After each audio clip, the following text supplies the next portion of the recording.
So what is the NFL? Not to get too philosophical off the top. I thought you said last week it was a reality check. The NFL this week, Dani, is a game of matchups, okay? That goes back many years, many cliches ago, eons ago. I bring that up because I said to Ron Wolf, you most definitely lose the matchup of analysts here in week 5, because do you know who's on the call for Fox TV? TB12, Tom Brady. To which Wolf, and I was actually kind of shocked, didn't know he still had it in him, said, really? Because I see here that the sideline reporter is Erin Andrews, and you really lose that matchup. And at that moment, I kind of regretted poking the bear, I'll be honest with you. First of all, that is, to get Fox's #1 team, that's impressive. I will also say, as a quick aside, and by the way, it always gets worse because they also have Tom Rinaldi. So I'm really going to take a beat down. Wait, they've got 2 sideline reporters? 2 sideline reporters. Both teams are going to be covered. Anyway, go ahead, Darren. Wow. Yeah. So who's on your side? Is it Erin Andrews? I really don't know. I don't know. When you ask Chris Melvin. She is one of the nicest people in the industry I've ever met, by the way. I hope it is Erin Andrews. Okay. I don't see why Tom Rinaldi would be any less nice, but that's neither here nor there. It's funny when you mentioned philosophical in the NFL. Quick Denny Green story. Oh, boy. When in 2006, when he benched Kurt Warner. You're going to have to narrow this down. Sorry. When Denny Green... Well, no, he benched a lot of people. So that's true. Kurt Warner. When Denny Green benched Kurt Warner, I see where you're going with that. And Matt Leinart took over. And Matt Leinart had a handful of starts, and it started really well. They were losing games, unfortunately. They lost to the Chiefs. They lost the Monday Night Meltdown. But it wasn't because of the way Matt Leinart was playing. Well, then it started becoming partly because Matt Leinart was playing, because it got sideways for Matt Leinart pretty quickly. And so, I don't know, 4 or 5 starts into Matt Leinart's tenure, we're standing under the tree, and I, working for the East Valley Tribune at the time, wanted to do a story about, the plan had been all along to have Kurt Warner start that whole first year and then have Matt Leinart have a year to sit and watch. Because in those days, you could still kind of do that. And I said to Denny Green under the famous interview tree, do you think you would have been better off had Matt Leinart sat this year instead of having to play and go through all these things and just having Kurt Warner out there? And Denny looked at me and he said, that's awful philosophical for a Wednesday. That's good. Which I never really understood, because I didn't know if the philosophy questions were supposed to come on Friday or something. Right, I see. Right. But that's what I think of when you mention philosophy in the NFL. Darren, you do remember that quarterback change was at Atlanta. You know how I know that? I do know this because, story. Yes, it was actually, Dani, I was interviewing Matt Leinart after the game. My last question to him was, he had replaced Kurt Warner, visiting locker room. Coach's office is about 20 feet to our right. So I'm interviewing Matt Leinart. My last question was, Matt, have you heard anything about your status? Who's going to be the starting quarterback next week?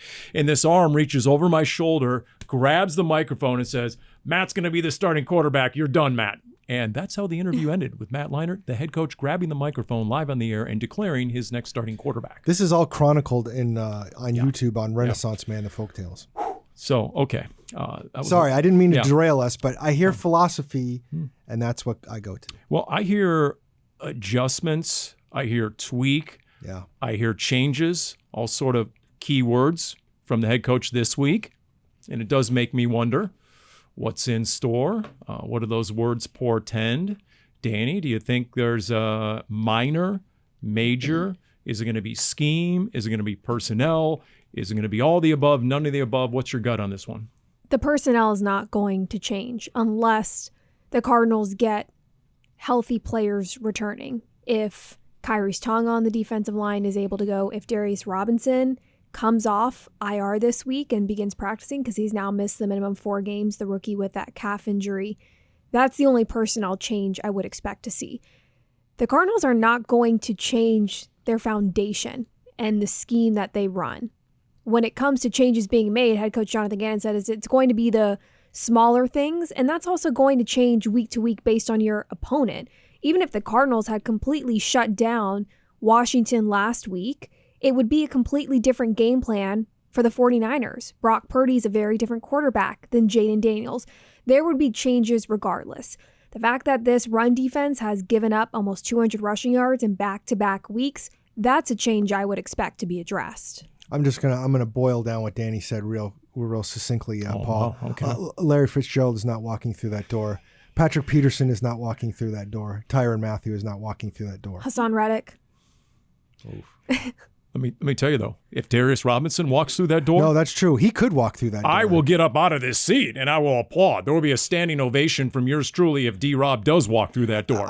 You know what? That's Because A, what he looked like in August, and B, is there any more dire need in any position group right now than defensive front and stopping the run? I agree with all those things. The only thing that makes me pause is that we saw a couple of the younger guys flash in the preseason, then we got to the regular season and it wasn't as much. And that includes Darius Robinson's fellow first-round pick.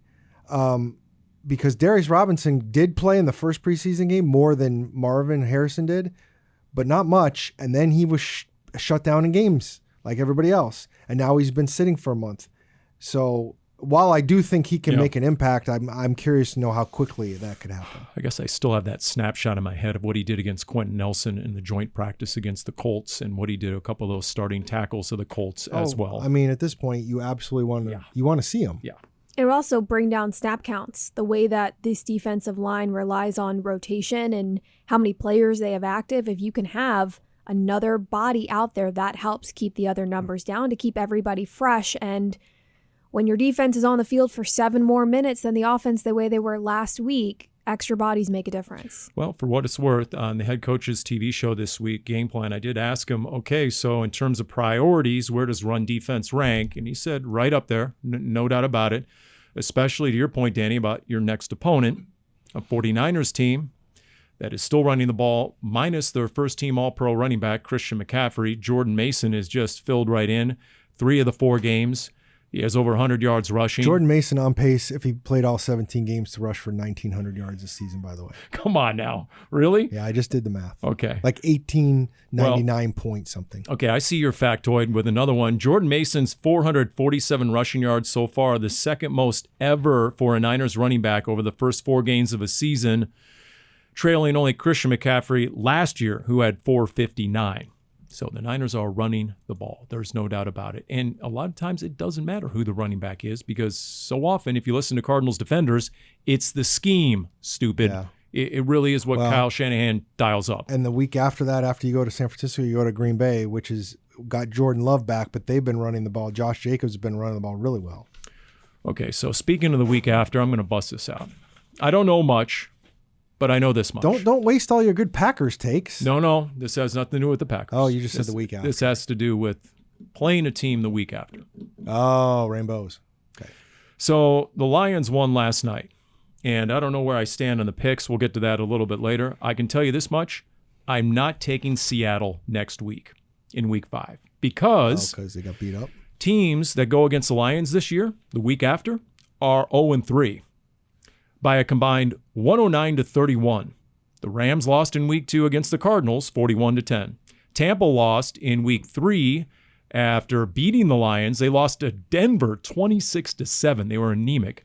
And then the Cardinals, after playing the Lions, lost 42-14. That is a combined 109-31. That's not bueno. So what we talked about last week on Cardinals Underground, brought to you by Pacific Office Automation, about what happened in 2016, the week after the Seattle Slugfest. We talked about with Kyle Vandenbosch. He was on one of the most physical teams in recent memory, that Tennessee team that had Ndamukong Suh. Yeah. And, right? Teams at the week after playing that team were 3-13. So, as we're trying to explain and diagnose and correct things from the week 4 loss against Washington, I wonder how much of it just has to do with that. For example, Jonathan Gannon, his Monday press conference, very last question about, what's coming this week or what needs to happen. We got to get out there, refocus on practice and get the energy back. That was the phrasing of the head coach. So what do? We read between the lines. Sometimes we read way too much into things, okay? But it did make me wonder, okay, maybe with renewed energy this week, because can we all agree? We don't agree on much, but can we all agree that that was an outlier in the Jonathan Gannon era, right? That game and just the way it was sort of lackluster the last quarter and a half. I mean, we have yet to see that. There have been a few lopsided scores, but the Cardinals have come back in games and made them games. But just the way that went was a little different in the vibe. Yes, the rebuttal to saying the energy was low coming off the Lions game, the Cardinals scored on their opening drive. Fourth Good point. time, Yeah. every game this season they have scored on their first possession. The energy wasn't a problem to start. The problem that the Cardinals don't seem to have a solution for right now is maintaining that.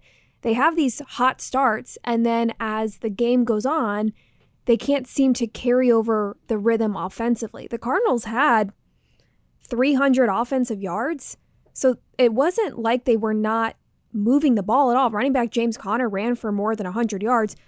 Arizona wasn't able to do anything with that. Finished just 4 for 11 on third downs.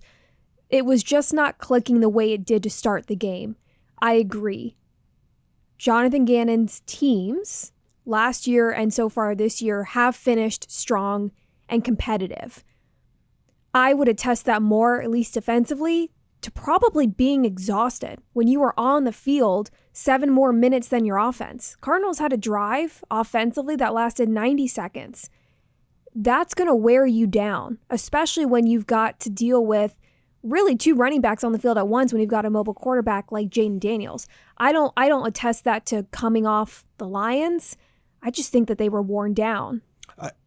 I would agree, although, and you asked that question in Nick Rallis this week about the defense being worn down because the offense wasn't on the field. And I've always been exactly in the corner of what Nick Rallis said, which is the defense totally controls how long they're on the field. Make them punt the ball. Like, I really struggle. I'm not saying it doesn't. It does work hand in hand. And yes, if you've got to get some sustained drives, that's absolutely true. But the defense literally only has to be out there for 3 plays if they do their job the way they need to do their job. Now, I'm not saying it's going to always be like that. Just like I don't think the offense is always going to click, but you know, you do have a little bit of control over that as a defense beyond just hoping the offense holds the ball. And that's always been that's not unique to what I see on this team. That's been every team that I see. You know, it's still a valid question to me though, as good as that answer is and as valid as that answer is. For example, you mentioned the opening drive, Dani, and they went down the field. They had 4 first downs and they cashed it in on the touchdown throw on 4th down to Marvin Harrison Jr. The next 5 drives, they had 4 first downs. So there was an issue of staying on the field, and that was identified by Drew Petzing in talking to the media this week. That is one of their top priorities. I agree with all that. Again, both sides had crappy games. I mean, no one's going to argue that. Jonathan Gannon's not going to argue that. And it does need to get better, but I do see it on both sides. And if you look in the middle of that game, I mean, they got the turnover at 14-7, and then they got a punt right after that. So the defense had done a little something in the middle of there to stay within it. And then it just, the second half is where it really got sideways, where they weren't doing anything offensively. Well, they even got the Garrett Williams interception when it was still 14-7 or 17-7. It was 14-7 on the pick, and then they got a punt. They didn't do anything. Gotcha, right. And they got it right back, and they made them punt. Yeah. But the offense couldn't score. Well, and there's no doubt that for 42-14, you're like, wait a minute, is it even a question? Was there a turning point? But there was a turning stretch early in the second half on the 47-yard DPI against Sean Murphy-Bunting, and then that sets him up for an easy touchdown run by Jaden Daniels. And then after that, you had the flags, and you had the sack, and it's 3rd and 34, and then all of a sudden, just at that moment, the tide seemed to turn in terms of momentum. I know the analytics guys don't like the momentum whole thing, and whether the vibe was right, but at that point, that seemed to be where, okay, it was most definitely an uphill climb. I would love to do. Can you break down some of these stats, Paul, at some point? Not this week. I've heard you're kind of busy, but at some point, I would love to know. It would actually be hard to find, but I would love to know what a team's record is, wins and losses in a game where they faced a X down and 30 plus yards to go. Because it always feels to me like a team that ends up in that kind of situation is always the team that loses. I could be 1,000,000% wrong. Right. But I would love to know that stat. Yeah. Wouldn't you love to know that? Oh, yeah. Well, and you know what happened on that drive is you can take as a harbinger and you could extrapolate it to the entire game. Different guys making different mistakes at different times. Everybody taking their turn. So when Drew Petzing was asked about changes and adjustments and tweaks, which Jonathan Gannon had mentioned on multiple occasions, I'm looking at the loose quote here. He said, look, we believe in what we're doing. We have confidence in what we're doing, who we're doing it with. So I don't see any major changes going forward. But there's a reason why every single player after the game used the words look in the mirror. I'm guessing to reverse engineer it. The head coach in what was a lengthy post-game address in the locker room pretty much challenged everybody. Look, everyone had a hand in this. Everyone took their turn making their own mistake. So let's dial down the focus and the commitment to getting it right, and then see how the team plays when it's not this musical chairs of who's next, right? You can't have a drive where you've got back-to-back penalties, which is what happened, and then you have a dropped pass, and you're not setting yourself up for success. Those are key parts of the game that you work through every day in practice so you're not having those problems. The amount of passes those receivers are you catching on the jugs machine and working to make sure that you are blocking properly and you're not getting called for a holding penalty. Those are self-inflicting wounds, and the Cardinals were riddled by that on one singular drive. By the way, speaking of the jugs machine, post-game interview with Garrett Williams, asked him about his pick, and I said, when you're just going up with one hand, what was your level of confidence that you're actually going to snag that thing and complete the catch? And he looked at me like I was crazy. Like, oh, absolutely. I knew I was going to come down with that. He goes, I have a jugs machine at home. I work on it all the time, on my own time. I'm like, okay. Yeah, but leaping in the air and... I'm just telling you, that's what he said. So I thought it was a pretty legit question. He laughed it off. I'm like, all right, well, there you go. I mean, there's a reason usually guys are playing DB, right? So I don't know. I heard you were a good DB in your time, so you tell me. Is there some sort of unknown? What am I missing here? Yeah, he played DB in high school. I'll tell you this much. As the physical thing goes, Darren, you bring that up. We used to have physical games against Pioneer because those guys are a bunch of thugs, right? And then the next week, I remember my junior year, we lost to Gunderson. We had no business losing to Gunderson. That's because we were worn out from taking on those thugs at Pioneer. We're gonna go to the Bay Area this weekend, and there's gonna be people waiting for them off the bus. Oh, by the way, game day is going to what college campus on Saturday? ESPN game day, going to the University of California. Have you been working? Have you been watching all the Cal AI college football stuff? By the way, I was reminded that Cal is the only university in the history of ESPN Game Day to turn down a visit. Like 10 years ago, they turned down ESPN from showing up. Like they play Miami, correct? That is so Berkeley. Yeah, I saw somewhere on Twitter they wanted to bill this game woke versus something that rhymes with woke that you might think of when you think of Miami, but I won't say it on the air. Okay, all right. Kyle Vandenbosch asked me if the protesters are still in the trees around the stadium and if they're going to be participating in games. I said, no, that was so 10 years ago. They've renovated the stadium. They got the protesters out of the trees. Kindly. Thank you. Appreciate that. Okay. Do all the people in the neighborhood still don't want any students living there? Let's figure out this offense for the Cardinals as it was real simple according to Drew Petzing. One, you got to be better on money downs, third down in particular, more explosives in the passing game. Now, here's my question. And if I actually looked at the all 22, like you do, Dani, so maybe I'll throw this your way. How much of the last 2 weeks of not getting the explosives in the passing game is because you're keeping tight ends in more often to help block, chip block? First it was Aiden Hutchinson. Then it was a Washington defense that had 4 sacks. So you're keeping more max protect. You have a backup right tackle, takes players out of the routes, more attention on guys like Marvin Harrison Jr., Michael Wilson, Greg Dortch. I wonder how much of that goes hand in hand. Not as much this week. The difference of this week is you were without your starter, Trey McBride, who was in concussion protocol. You didn't lose tight ends to the blocking game the way you did the week prior against Detroit. It was just a difference in the personnel you have out there. And that's not a knock on Elijah Higgins or Tip Ryman or Travis Vokalek, who was active for the first time this season. It's more of a nod to what McBride really adds to this defense and the attention that he draws from an opposing defense and how difficult he is to tackle. The problems are, in my mind, less about utilizing a tight end as a blocker rather than a catcher and looking at the receivers. There have been multiple dropped passes. Seems like miscommunication of passes that are too high or it's off a little bit on the distance of them. Marvin Harrison Jr. needs to be more involved. That was something that Kyler Murray said postgame himself.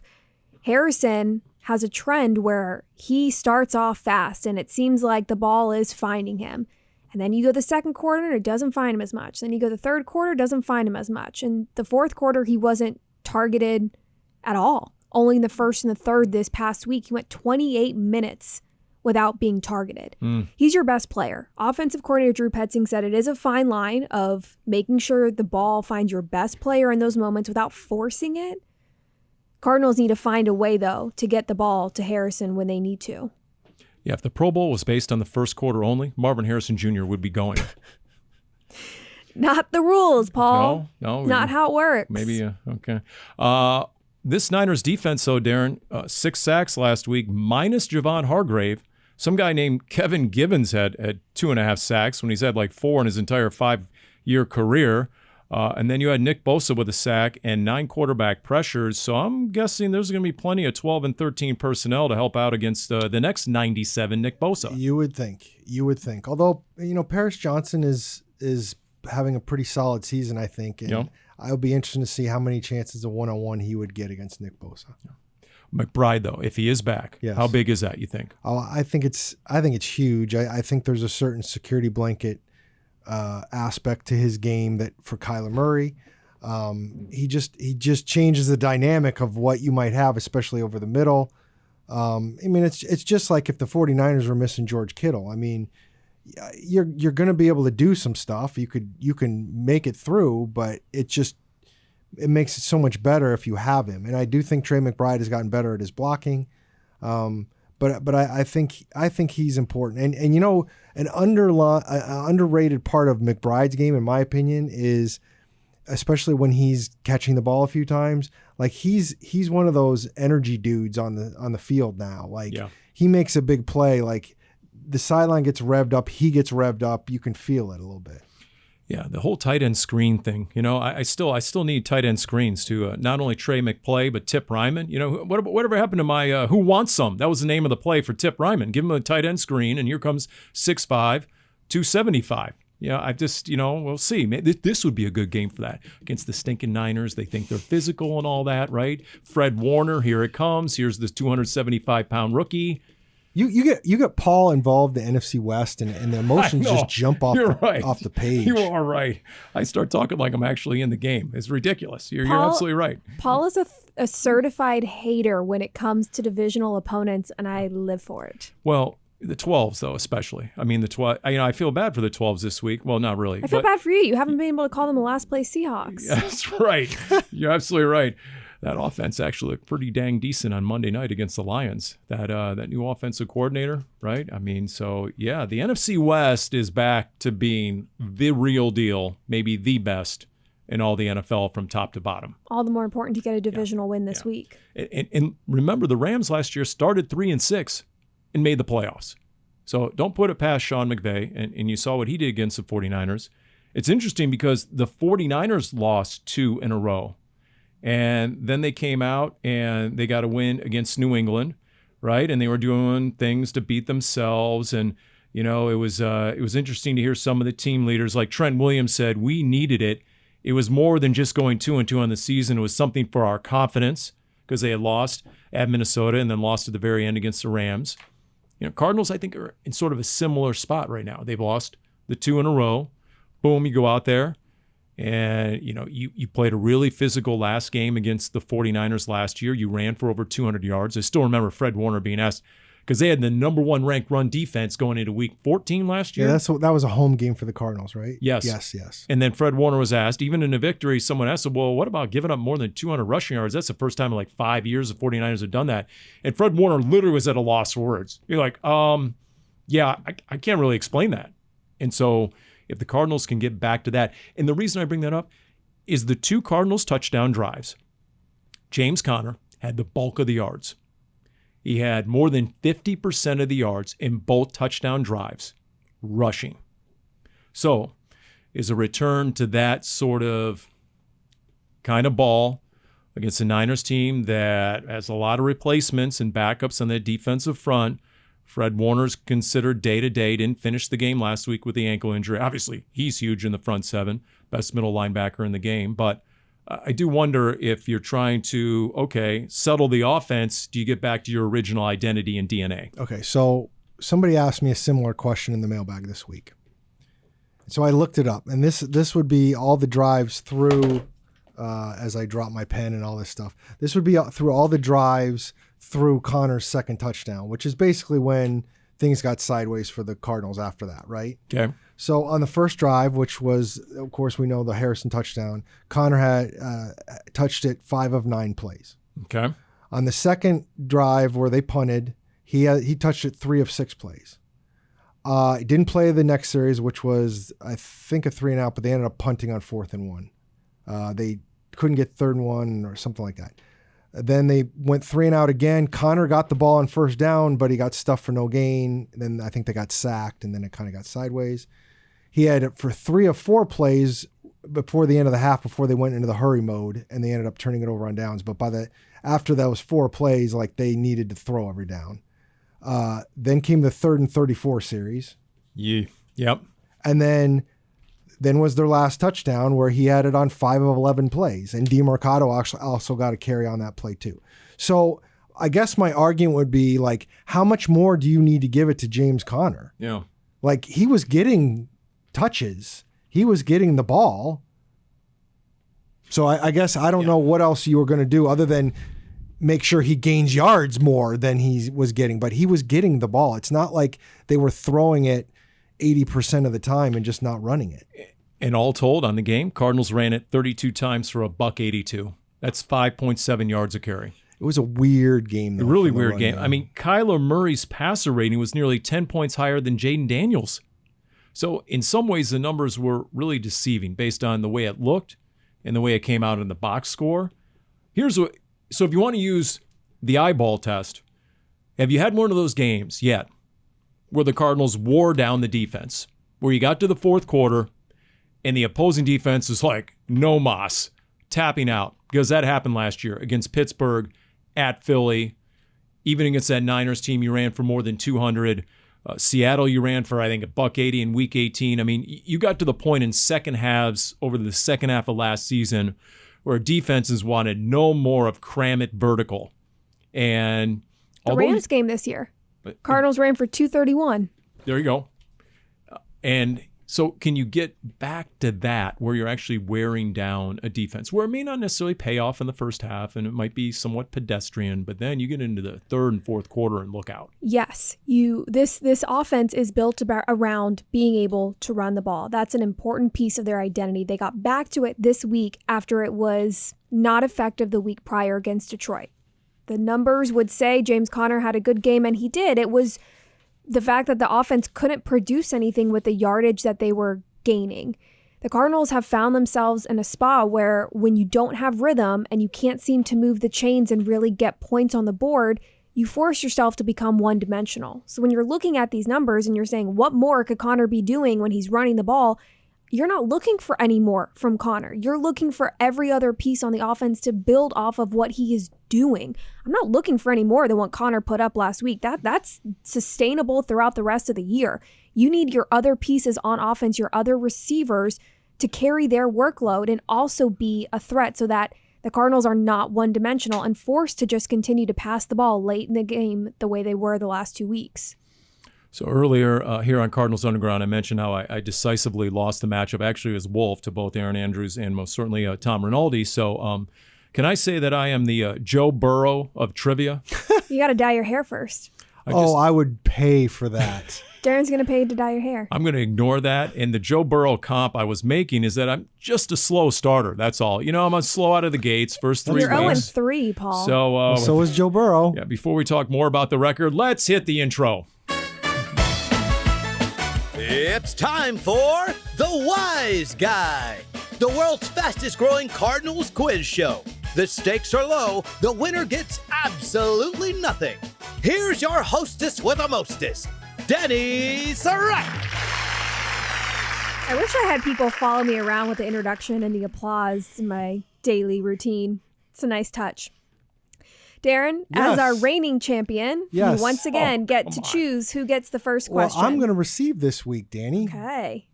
Paul gets a little extra time to warm up. That's cool. Sounds like he's smelling himself. He's not going to defer. He's going to receive. Okay, let's make him regret it. Okay, here we go, Darren. First question. Okay. In 2004, Larry Fitzgerald scored his first career touchdown against the 49ers in a Week 5 game at San Francisco's Candlestick Park. In that game, who was the Cardinals' starting left tackle? See, now, Darren was at that game. That was the year before I started on the sidelines. So, right there is a competitive disadvantage. I think somehow this is It's not even your question, Paul. No being tailored. complaints. This I'm is gonna being say- tailored toward Darren. Leonard Davis? That would be correct. Oh, come on. That was at best an educated guess, and he gets it right. It was somewhat educated, but I remember that Denny Green was in there and he did not like LJ Shelton. And he also said, Leonard Davis is not a guard. He's a tackle. So he put him out of tackle. And then when he was a free agent, he became a guard again and went to Dallas and made 18 Pro Bowls. So Time to lock in, Paul. Okay. Here we go. In the 1981 NFC Championship against the Cowboys, I watched it. 49ers quarterback Joe Montana found receiver Dwight Clark in the back of the end zone for one of the most famous touchdowns in NFL history, forever known as the catch. I was 11 years old, and I was standing on the coffee table when that went down because the Niners just went to the Super Bowl, and that's where I grew up. Go ahead. The play sent the 49ers to the Super Bowl. In this audio clip, which is about to be played, name the announcer on the call. Oh, yes. I know this, by the way, without the audio. Oh, clip. man. Well, how is this one going to end? Montana lines up at the 5. And on 3rd down and 3, he rolls right looking to throw. And he throws into the end zone. Touchdown! Touchdown! Touchdown, San Francisco by Dwight Clark. He went way high in the air, and with 51 seconds remaining, he may have taken the 49ers to the Super Bowl. Ben Scully was on the TV call. Yeah, see, that's what I knew the TV And call. that was before Joe Starkey. And the announcer also did games for the Giants and the A's. Venerable man in the Niners Hall of Fame. I don't want to say his first name starts with a V, and I can't remember because I haven't heard the name in like 25 years. I can't even steal this because I thought it was going to be the Vin Scully one. So the TV broadcast did have Vin Scully and Hank Stram. Yeah. It was Jack Buck Oh. on the call with Pat Summerall. Oh, so that was national radio is what Okay. that was. Hey, Interesting. Speaking of that game, fun fact, does your 11-year-old self remember this? The 49ers had 6 turnovers in that game. No, I did not remember They that. had 6 turnovers Oh and they my still gosh. won. I don't think you could win a game with 6 turnovers these days, but you did in those days. All I remember, that was year 3 of the Bill Walsh turnaround. Yeah. He took over a 2-win team in Yeah. 79. Well, In 49ers 81, they won the Super Bowl. And that's why he's a Hall of Fame head coach. You look at both the 49 two teams that really resonate with me, the 49ers and the Steelers before their heydays, the 49ers in the 80s, the Steelers in the 70s. They were terrible franchises for a long period of time. Yeah. Anyways, Yeah. Oh, there we go. Okay. All right. Okay, Darren, here we go. yes. After 6 seasons in San Francisco, this quarterback played part of the 2007 season in Arizona and threw 3 touchdown passes for the Cardinals. Could you repeat the question real I quick? sure can. After 6 seasons in San Francisco, this quarterback played part of the 2007 season in Arizona and threw 3 touchdown passes Oh. for the Cardinals. Timurte. Correct. I actually knew that one. Sure you did, Paul. And, of course, it wasn't my question. So, okay, this repeats a pattern around here. But we got to stay mentally tough. We're still in the game. Is it late third quarter? We're still in the game? There we go. I think I'm kneeling down now, but we're going to Oh take this my last gosh. question. No stinking victory formation yet. Let's go. I hope that this doesn't give it away, but the fact that unplanned, because Darren chose the order of these questions, that this is your question, Paul, is everything I could Okay. want and more. Okay, so Dani, I hate the red hot chili peppers, but give it away. Let's go.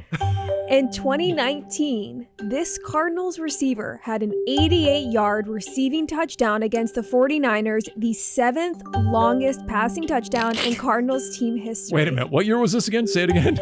I was so distracted. Say it one more time. In 2019, this Cardinals receiver had an 88-yard receiving touchdown against the 49ers, the seventh longest passing touchdown in Cardinals team history. I'm going to be so disappointed if you don't get this. We might have to kick you off the disappointed. podcast. 88 yards in 2019. So, okay, that was the year. It was the first year. Yeah. Christian Kirk.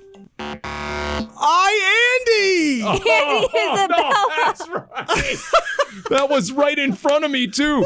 He caught it. He caught it where the camera is. Caught it like this, right in front of Cliff, and then zigzagged and went the... Oh, my goodness. Paul. Oh, my goodness. Wow. Andy Isabella is your player. You guys, that's cruel and unusual. It really is. You took my player and you beat me over the head with it. That's I thought for sure you were going to get it too. Wow. My recollection on that sort of stuff. Oh boy. Okay. All right. So I've gone from being Joe Burrow to being the Jacksonville Jaguars. I'm Trevor Lawrence, apparently. If it makes you feel any better, Paul, you and I were both 10-5 in the picks this week. So we are now tied for the lead. Yeah, I was what? At 34-26. Okay. 7-8. Dani was 7-8. So she's 3 games behind now. I'm still in it. Yeah. You are still in it. I mean, you were way behind early and you caught up. So there's a long season to go. Now, as for Wise Guy, I don't know if Paul's ever going to catch up. You know, but if he's missing the Andy Isabella questions, we got a problem. Yeah. You know what? Do we play the Giants this year? No. Oh, I want to see if there was an Isaiah Simmons question. No. You know who I think I'm going to emulate? Actually, I'm going to be the Brock Purdy of the trivia. Ooh, that's a good one. I'll be the Brock Purdy. I'm not going to show up until December, and then I'm going to have like a Hall of Fame career the moment I do. Brock Purdy was really good last manager, week, Paul. What high school was he again, by the way? Gilbert Perry? He went to Perry. Yeah, okay. So he was really good last week. I mean, by the way, last week, he averaged 19.2 yards per completion. He had chunk throws of 53 to Debo, 38 to Ayuk, 45 and 32 to Juwan Jennings. So you're saying that if the Cardinals come up and all of a sudden lock down the run game, that doesn't end things? Well, exactly. There's 2 aspects of this Niners offense right now. They run it and they throw it deep. I mean, it's like those old Steelers teams or the old Raiders teams from the 70s. I think if you want a throwback. I think Purdy leads the league in yards per completion. You're talking about the way the Steelers used to run and then throw deep? Exactly. Yeah. The Raiders, just the mentality in the 70s. Well, and that was the mentality of it. You run, and then you'd throw it down. And if your quarterback had 20 interceptions, who cared? So cared? Cared. He has 25 NFL starts under his belt. And his passer rating of nearly 113 is the highest of any quarterback through 25 starts since 1970, since the merger. Think about that. He's had the only quarterback in the first 25 starts who's had more 100 passer rating games in their career, Mahomes. So by the way, it's just absurd, this sort of, what he's done as an NFL quarterback. And this year, I know they're only 2-2 through no fault of his own. He's missed Kittle. He's missed Debo Samuel. He hasn't had Christian McCaffrey the whole time. And Brandon Ayuk looks terrible after not doing anything. Does. Yes, he does. So he's doing all these things with issues. Yeah, by the way, it says right here that when throwing to Ayuk this year, he has a passer rating of 56. And that's the second lowest among any tandem in the NFL.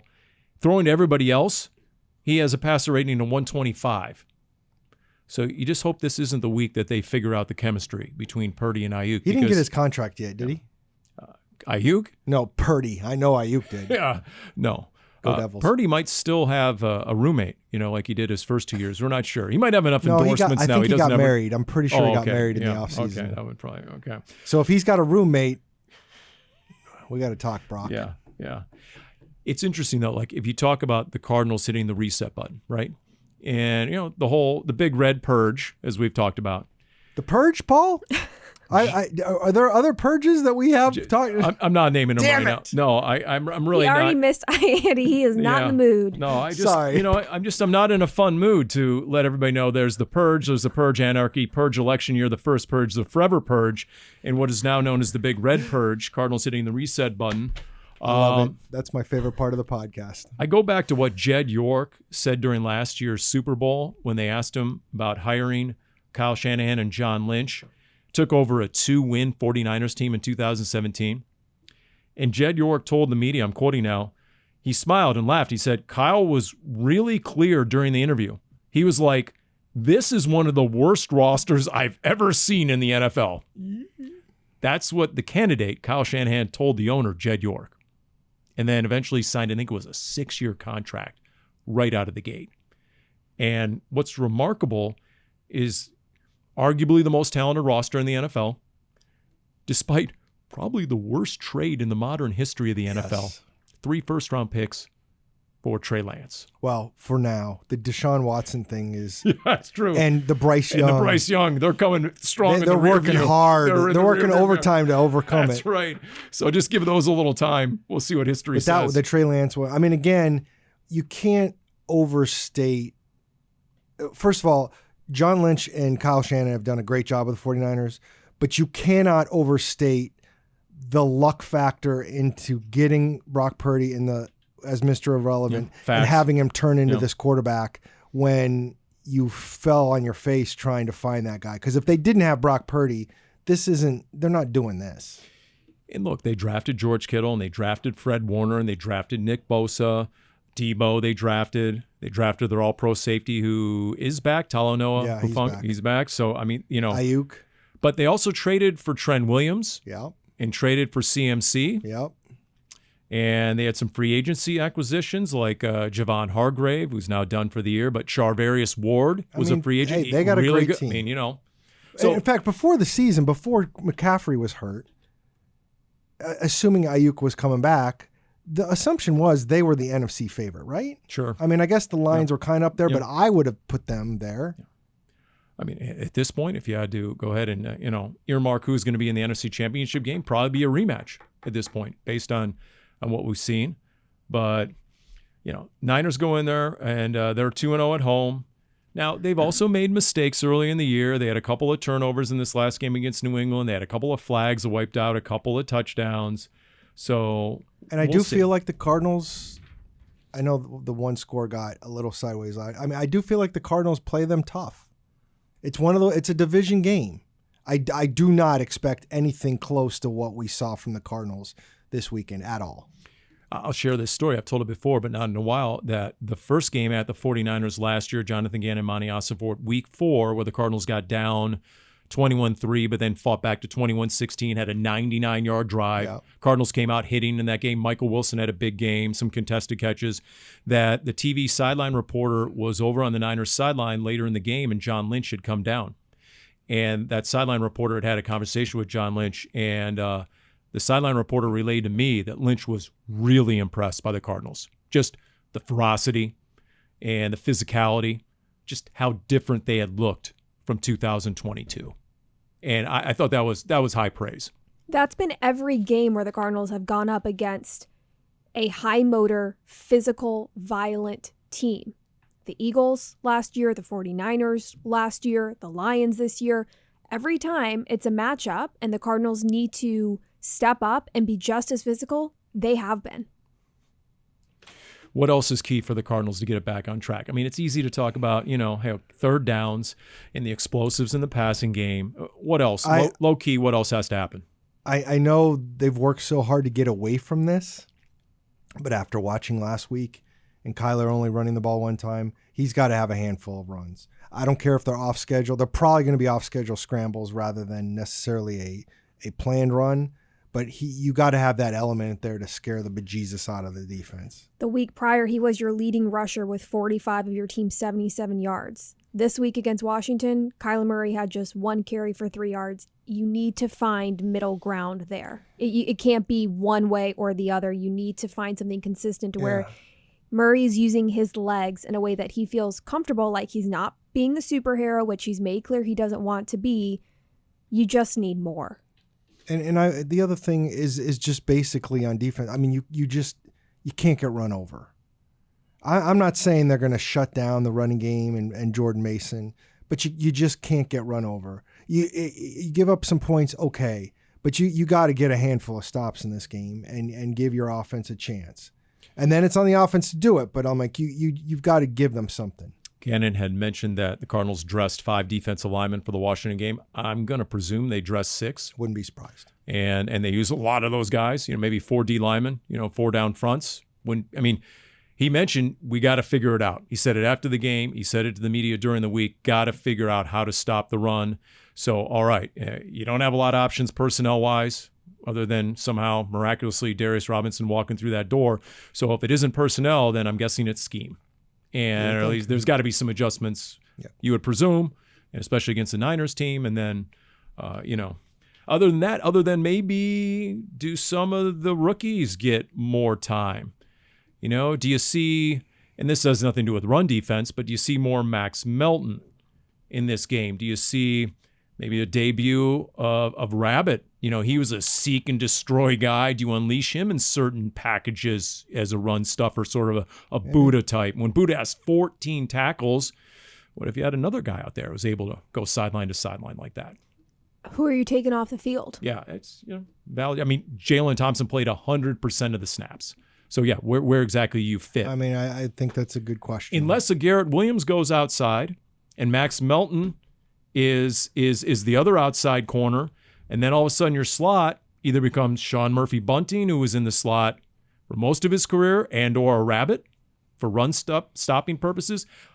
Openly and objectively speculate, or a Jalen Thompson who's played slot. It's a good question. It just makes you wonder when they say, okay, tweaks and adjustments. We'll see. Where does that come?